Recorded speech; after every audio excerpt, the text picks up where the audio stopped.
She had lived what most would call a good life. She was known for her charity, her kindness to the poor, her involvement in every church outreach from youth to elderly. She had fed the hungry, clothed the homeless, and wept with the broken. People looked up to her. She had lived a life for God, at least that's what everyone said. And then one night, at 80 years old when she went to sleep, her breath grew shallow, and the silence in her room deepened. The world fell away. She passed suddenly in her sleep. Her soul, clothed in light, ascended into a realm where time lost meaning. Before her stood a brilliant golden path that led to a vast gate made of pure pearl, the heavenly gates. The air shimmered with divine glory. An angel, radiant and solemn, stood before the gate with a massive book in his hands, the Lamb's Book of Life. She felt a swell of joy and relief. "I'm home," she whispered, smiling. The angel looked at her, his gaze piercing, not cruel, but utterly just. "You are here to be judged," he said. She smiled, confident, calm. "I've done well," she said. "I fed the hungry, clothed the poor, I gave, I prayed, I walked the floor at midnight, whispering prayers through tears.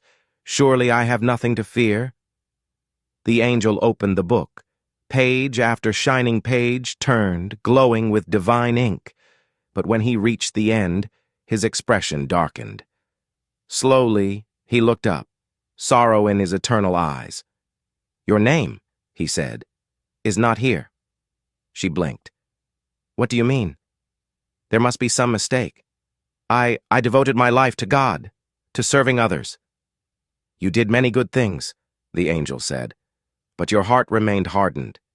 You did not forgive." She frowned. "What are you talking about?"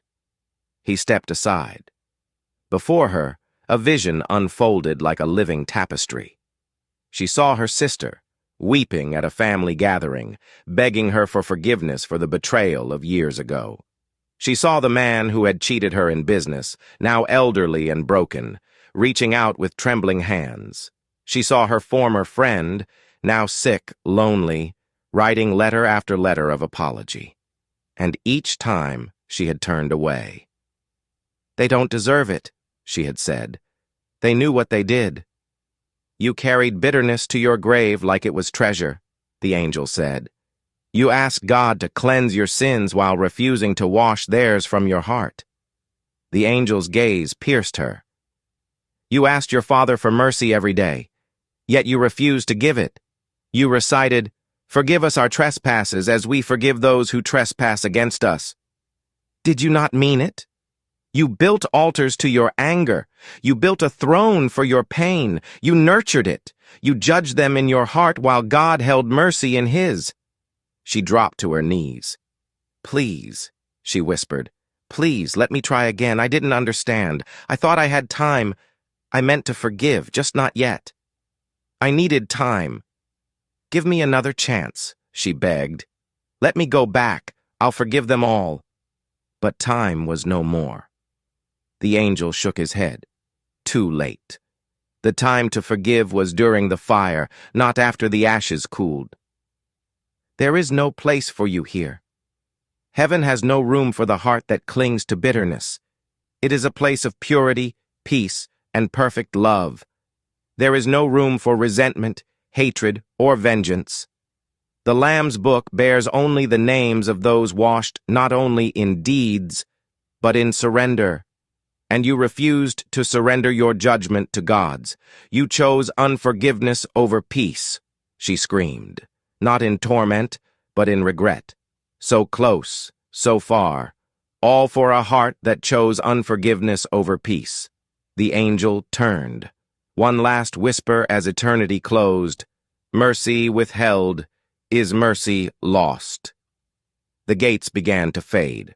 Her chance, slipping like water through fingers. Light dimmed, the ground cracked beneath her, and suddenly the brilliance of heaven was torn away. A chasm opened and she was falling, down, down, through smoke and screams and agony. She landed among countless others, all who had clutched vengeance like a crown, never realizing it was a chain. The lake of fire churned like a living nightmare. There was no end to the torment, no sleep, no rest, no hope. And still, through the pain, she wept, not just from suffering, but from the memory of the heavenly gates. And the one thing she had refused to give: forgiveness. Thank you for watching. Please share to all friends and loved ones. It might help save a soul. And always remember what Matthew 6:15 says to all of us. But if you do not forgive others their sins, your Father will not forgive your sins.